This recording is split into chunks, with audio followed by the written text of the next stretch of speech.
วัยรุ่นนั้นทุกอย่างมันมีค่าใช้จ่ายทั้งนั้นเลยเว้ยกูบอกให้คุกเข่าลง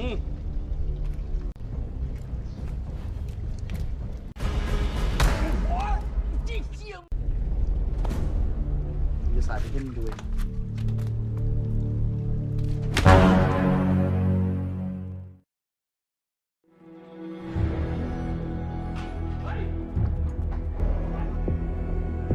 Di awal film, kita akan diperkenalkan dengan seorang pria bernama Puek yang kala itu baru keluar dari rumahnya. Tujuan Puek sekarang yaitu untuk bertemu dengan pacarnya yang tinggal di kompleks sebelah. Diberitahu kalau Puek ini adalah mantan seorang petinju, namun semenjak ibunya tewas, Puek menjadi tidak fokus dan lebih memilih untuk meninggalkan dunia pertinjuannya. Puek tinggal di komplek kumuh yang di dalamnya dihuni oleh para gangster, pengedar barang haram, dan kupu-kupu malam.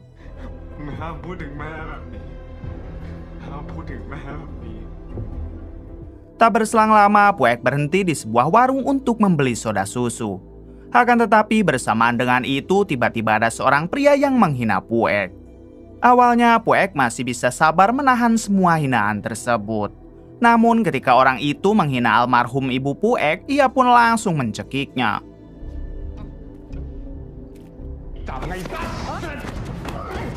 Di waktu yang sama, datanglah pacar Puek yang segera memisahkan lalu berusaha membawa Puek dari sana.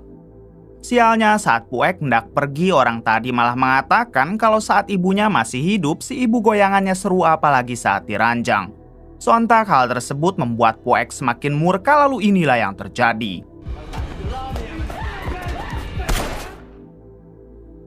Akibat menghabisi orang tersebut, Puek harus menerima hukuman 10 tahun. Lalu ia pun langsung dibawa menuju ke penjara.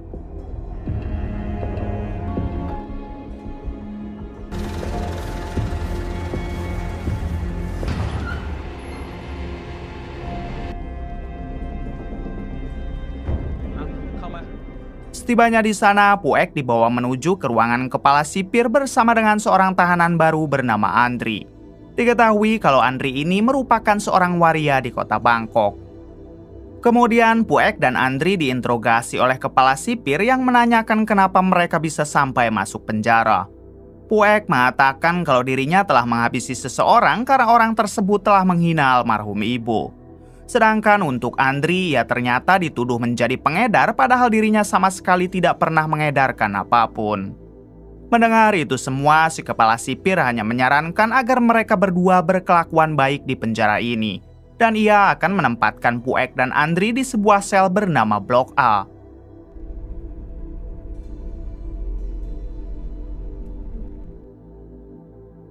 Sebelum dimasukkan ke sel Blok A, terlebih dulu Puek dan Andri dipotong rambut hingga membuat kepala mereka masing-masing menjadi botak.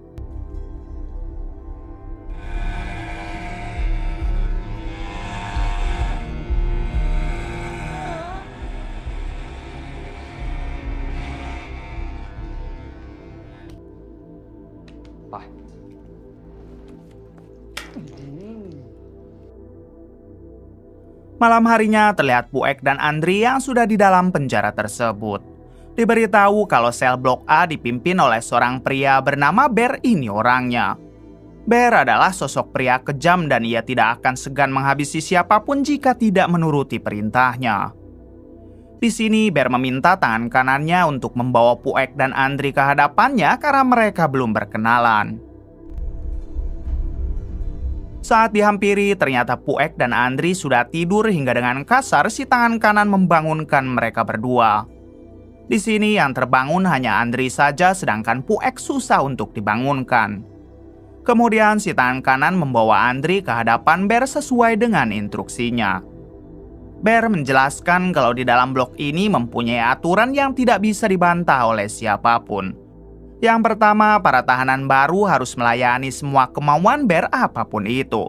Dan jika menolak, maka orang tersebut akan dihajar habis-habisan oleh semua tahanan yang ada di sini.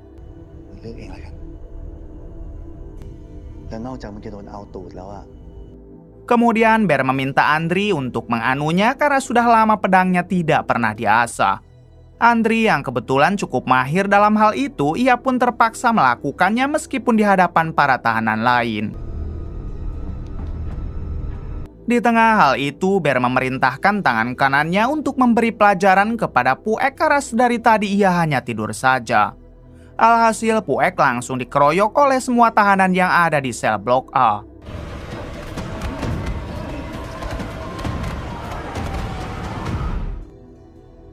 Di hari berikutnya terlihat Bear dan semua anak buahnya yang sedang makan siang di kantin penjara.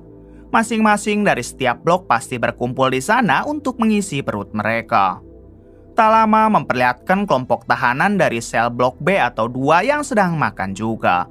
Diberitahu kalau sel blok B dipimpin oleh pria bernama Alec dan wakilnya bernama Farang.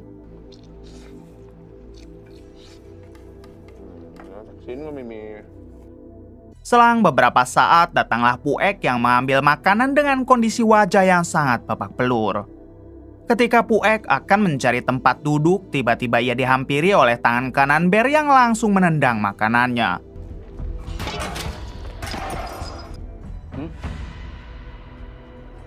Sebenarnya di sini Puek sudah sangat geram dan ingin sekali melawan. Namun Puek terus mencoba bersabar sambil menahan emosi.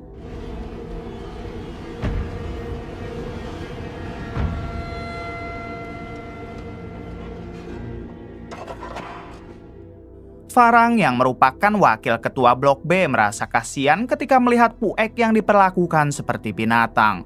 Tapi Alex sang ketua meminta Farang agar jangan dulu ikut campur karena itu bukan urusan mereka.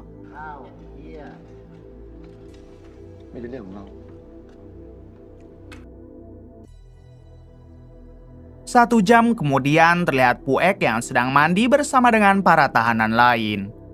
Tak lama ia didatangi oleh Bear CS yang langsung mengerumuninya.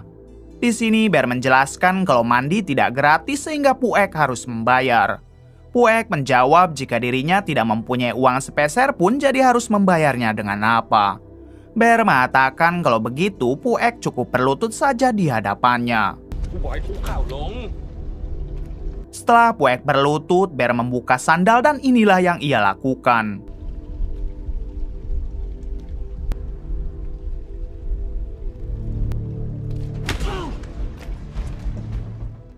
Kemudian Bear memerintahkan Andri si tahanan baru untuk melakukan tendangan kedua terhadap Puek.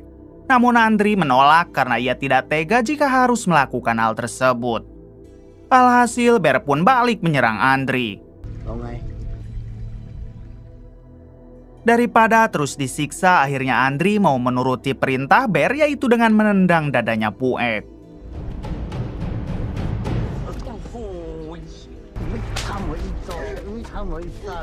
Kemudian Bear memerintahkan tangan kanannya untuk giliran menendang Puek. Dengan songong si tangan kanan langsung pemanasan sambil berkata kalau Puek pasti akan langsung memanggil ibunya. Mendengar kata ibu seketika membuat Puek emosi lalu dapat menahan tendangan si tangan kanan. Namun alhasil Puek langsung dikeroyok karena dianggap telah berani melawan.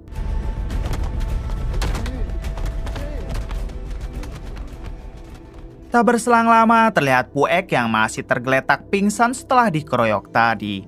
Di sini Puek bermimpi tentang masa lalu yang manakala itu Puek sedang mengikuti perlombaan tinju remaja. Namun sayang lawannya jauh lebih berpengalaman hingga dapat menumbangkan Puek.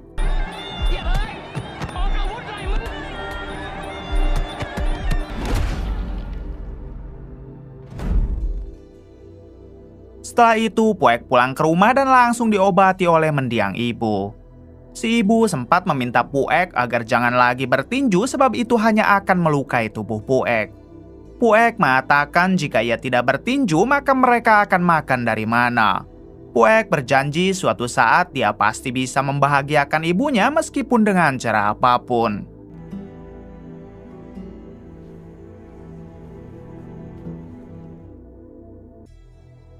Adegan kembali ke sekarang yang mana terlihat Puek masih pingsan di tempat mandi sebelumnya.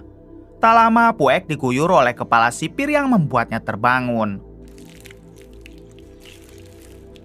Si kepala sipir meminta Puek agar cepat berbaris di lapangan karena tahanan yang lain sudah berkumpul.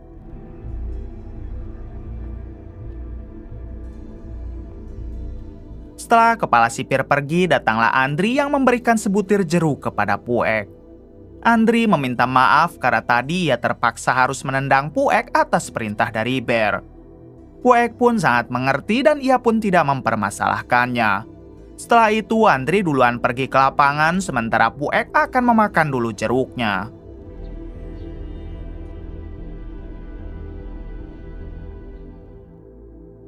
Setibanya di lapangan, Andri malah dihajar oleh Bear karena ia tahu Andri sudah menolong Puek.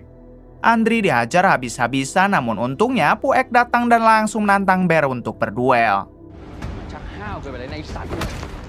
Saat perduelan itu akan terjadi, Farang si wakil ketua Blok B langsung maju ke depan lalu meminta Bear agar berhenti. Farang mengatakan jika Puek telah babak belur jadi tidak sepadan kalau ia harus melakukan perduelan. Farang bersedia untuk berduel dengan Bear dan jika ia menang maka Puek dan Andri harus pindah ke sel Blok B. Di waktu yang sama, Alex sang ketua Blok B maju lalu meminta Farang agar minggir karena ketua harus berurusan dengan ketua. Di sini Alex berhasil membuat kesepakatan dengan Bear yang mana dia boleh membawa Puek asalkan tidak dengan Andri. Bear melakukan hal tersebut karena sebenarnya ia tidak berani jika harus berduel 1 lawan 1 melawan Alex. Malam harinya terlihat Puek yang sekarang sudah tinggal di sel Blok B.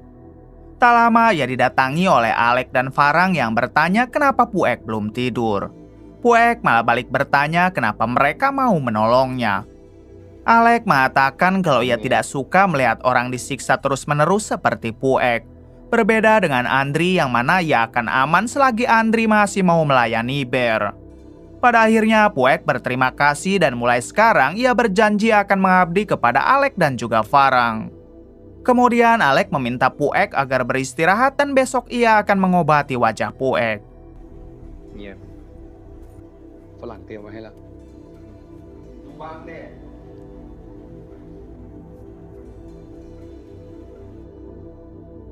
Di sisi lain memperlihatkan Bear yang sedang menyiksa Andri karena ia tidak mau melayaninya.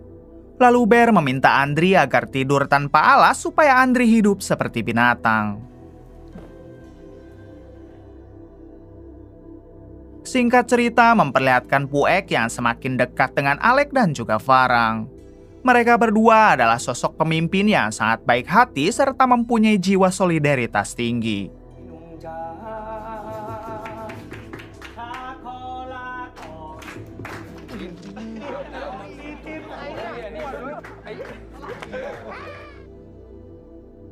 Berbeda jauh dengan Bear karena ia adalah sosok pemimpin yang kejam, licik, dan tidak berkeprimanusiaan. Beberapa hari kemudian, Puek dibesuk oleh pacarnya. Terlihat Puek yang sangat bahagia karena ia begitu merindukan pacarnya itu. Namun sayang, kedatangan si pacar ke sini bukan untuk sekedar menengok, melainkan memberi kabar kalau dirinya sudah dijodohkan dengan laki-laki lain. Si pacar meminta maaf karena ini semua adalah kemauan orang tuanya. Sedangkan si pacar tidak bisa menunggu Puek yang entah kapan bisa bebas dari penjara. Mendengar hal tersebut, Puek hanya bisa menangis sambil memohon agar si pacar membatalkan perjodohannya itu. Tapi si pacar menolak lalu bergegas pergi meninggalkan Puek.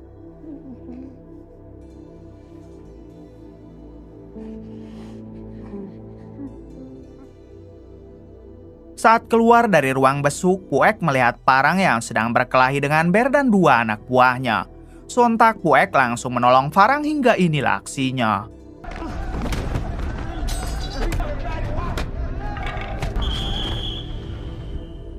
Keributan itu harus terhenti setelah petugas meniup peluit darurat.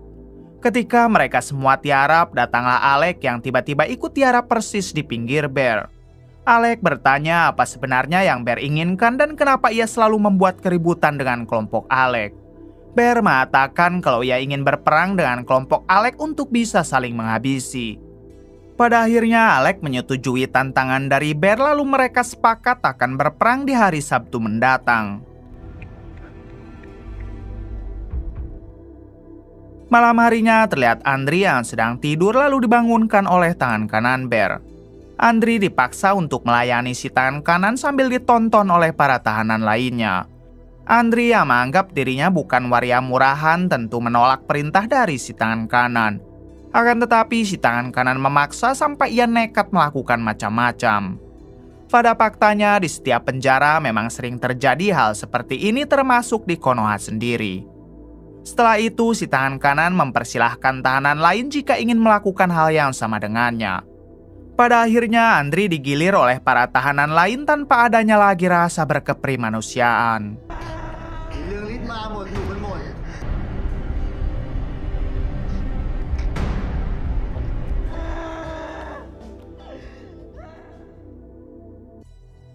Singkatnya terlihat Andri yang hanya bisa tergeletak lemas. Tak lama datanglah Bear si tangan kanan dan satu anak buahnya yang langsung mengeluarkan pisau cutter. Entah apa yang akan mereka lakukan, namun mereka menggerus pisau cutter itu sampai menjadi serpihan kecil. Di hari berikutnya terlihat semua tahanan yang sedang makan siang di kantin penjara. Tampak juga di sana Alec yang sedang menikmati makan siangnya bersama dengan kelompoknya. Seperti biasa, Alec dan Farang selalu ramah, bahkan mereka tak sungkan memberikan makanannya di saat ada anggota yang merasa kurang. Tak lama, tiba-tiba Andri menghampiri Puek lalu merebut makanannya. Andri langsung memakan semua makanan Puek yang membuat Puek bertanya apa yang terjadi. Setelah itu, Andri memegang lehernya sambil muntah darah. Saat Alec melihat hal tersebut, seketika langsung menyadari kalau ini semua pasti adalah perbuatan Bear. Alec meminta Puek agar tidak usah menolong Andri karena bagaimanapun Andri sudah tidak bisa tertolong. Ternyata mulut Andri telah dimasukkan bubuk cutter oleh Bear yang membuat tenggorokan dan organ dalamnya rusak. Mengetahui itu semua, Puek langsung mendatangi kelompok Bear yang sedang asik makan. Sempat akan terjadi keributan, namun Puek berhasil ditahan oleh Farang. Kemudian Alec datang lalu mengatakan kalau Bear adalah manusia kejam yang hanya berani kepada orang lemah. Alec sudah tidak tahan ingin segera berperang melawan Bear, jadi sebaiknya mereka majukan saja peperangannya menjadi hari Jumat.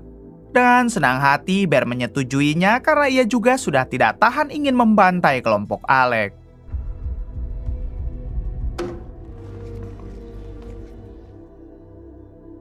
Keesokan harinya, tepat di hari Jumat, terlihat Alec dan kelompoknya yang sedang mandi. Alec yang melihat Puek terus cemberut, lantas ia bertanya apakah Puek masih tidak terima dengan kematian Andri. Puek menjawab ya karena ia sudah menganggap Andri seperti saudaranya sendiri. Alec lanjut mengatakan kalau hari ini mereka akan berperang dengan kelompok Bear, jadi Puek bisa melampiaskan seluruh amarahnya nanti.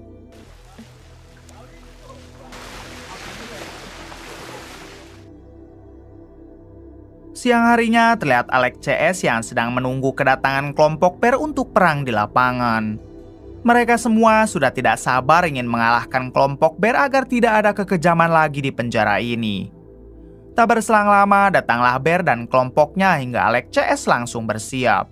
Dirasa semuanya sudah siap, mereka langsung memulai peperangan dan kita lihat aksinya.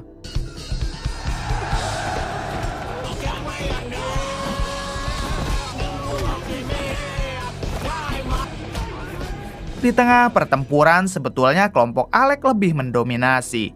Namun sayang, Bear menggunakan cara licik hingga ia dapat menusuk perut Alec beberapa kali.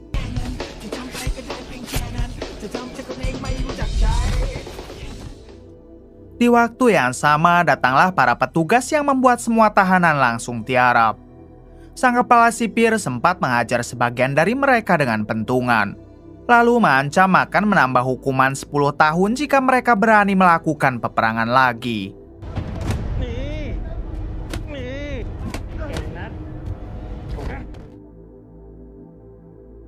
Malam harinya ketika para tahanan Blok B tertidur, Farang sempat bertanya kenapa Alec tidur menggunakan selimut padahal cuaca sangat panas. Puek yang kebetulan tidur di samping Alec, ia pun langsung meraba tubuh Alec dan ternyata ia sedang demam tinggi. Kemudian Puek membuka baju Alec dan ia dibuat terkejut ketika melihat luka tusuk. Farang langsung membangunkan semua tahanan lalu meminta mereka agar memeriksa setiap kantongnya siapa tahu ada obat. Sedangkan untuk Puek mencoba memeriksa luka Alec yang ternyata sangatlah parah. Tak ada cara lain, akhirnya Puek hanya bisa berteriak sambil memanggil petugas berharap mereka datang untuk mengobati Alex.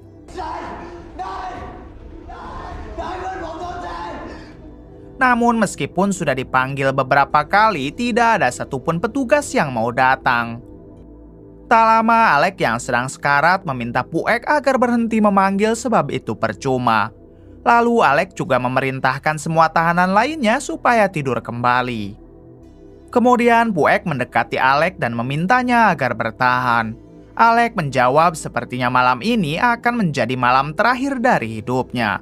Alex hanya ingin Puek dan Farang membalaskan dendamnya kepada Bear karena semua ini dilakukan oleh Bear. Setelah itu, Alex meminta Puek dan Farang agar tidur di samping menemani Alex di sisa-sisa akhir hayatnya. Tak berselang lama, Alex pun menghembuskan nafas terakhir sambil dipeluk oleh Farang dan juga Puek.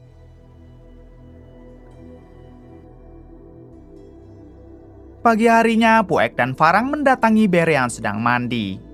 Mereka langsung menghajar beberapa anak buah Bear yang mencoba menghalangi. Dengan songong, Bear bertanya kenapa mereka datang hanya berdua dan apakah Alex sudah berpindah alam. Dengan penuh emosi, Puek menantang Bear untuk berduel 1 lawan 1 dengannya sampai di antara mereka ada yang koit. Tentunya Bear menerima tantangan Puek, namun ia ingin perduelan itu menggunakan pisau dan perduelannya akan dilakukan sore ini di dalam toilet penjara.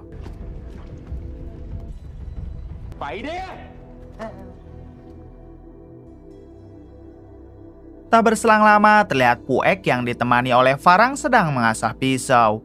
Farang sempat bertanya kenapa Puek ingin berduel dan tidak berperang saja. Puek mengatakan kalau berperang kemungkinan besar mereka akan dihentikan oleh petugas sebelum menghabisi Bear. Sedangkan jika melakukan duel, ia mempunyai kesempatan besar untuk menghabisinya.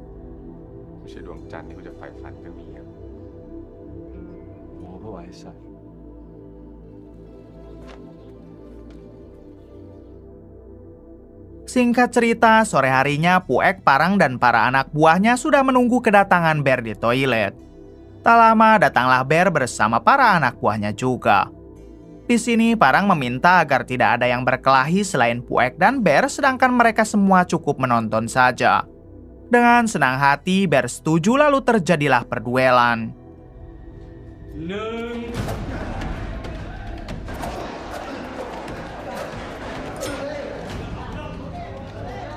Di tengah perduelan, Puek sempat tergores pisau di bagian lengannya. Namun dengan jurus tinju yang selama ini ia miliki, Puek dapat membalikkan keadaan sampai membuat Bear tidak berdaya.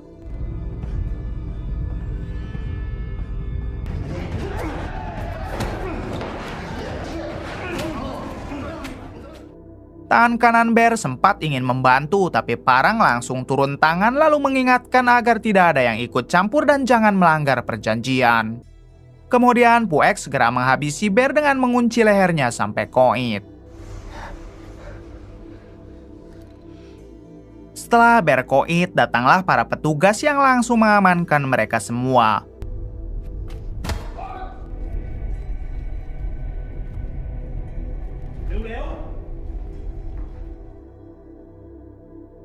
Dua jam kemudian terlihat Puek dan Farang yang dipindahkan ke sel isolasi karena dianggap telah memicu keributan termasuk telah menghabisi Bear.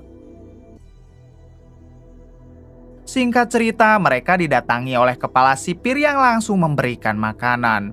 Lalu si kepala sipir menjelaskan jika sekarang adalah hari terakhir Farang dan Puek ditahan di penjara ini.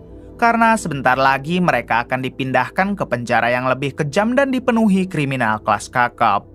Tentu saja semua itu sebagai hukuman untuk Puek dan Farang yang sudah terang-terangan menghabisi tahanan lain yaitu Bear.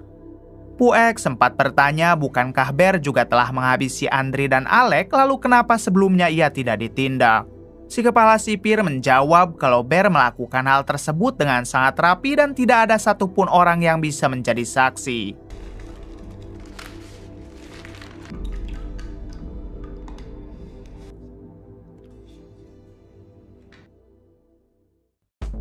Selang beberapa saat, Puek dan Farang pun dipindahkan ke penjara lain. Mereka berdua sudah ikhlas menerima takdir dan siap akan menjadi penguasa lagi di penjara selanjutnya. Tamat. Bagaimana menurut kalian?